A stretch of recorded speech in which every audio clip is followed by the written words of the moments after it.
بسم اللہ الرحمن الرحیم۔ حضرات محترم، میرے بھائی بہنوں اور بیٹیوں، میں آپ کو احادیث سنا رہا ہوں، عفو درگزر کے بارے میں سنا رہا ہوں۔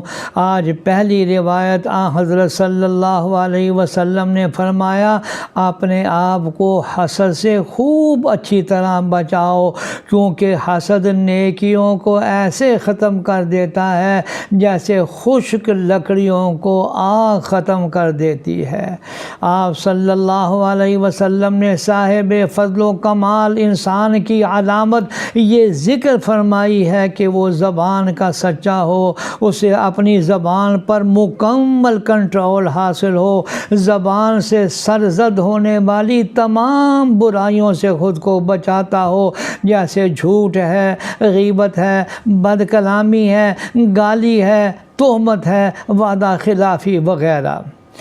ایک روایت میں حضرت صلی اللہ علیہ وسلم نے فرمایا، تمام نیکیوں کی بنیاد جاننا چاہتے ہو؟ حضرت معاذ رضی اللہ تعالیٰ عنہ نے عرض کیا، جی ضرور۔ تو حضرت صلی اللہ علیہ وسلم نے اپنی مبارک زبان کو پکڑ کر فرمایا کہ اپنی زبان قابو میں رکھو، اپنی زبان قابو میں رکھو۔ اس پر حضرت معاذ رضی اللہ عنہ نے ازراہ تعجب عرض کیا، اے اللہ کے نبی، ہماری گفتگو کی وجہ سے ہماری پکڑ ہوگی؟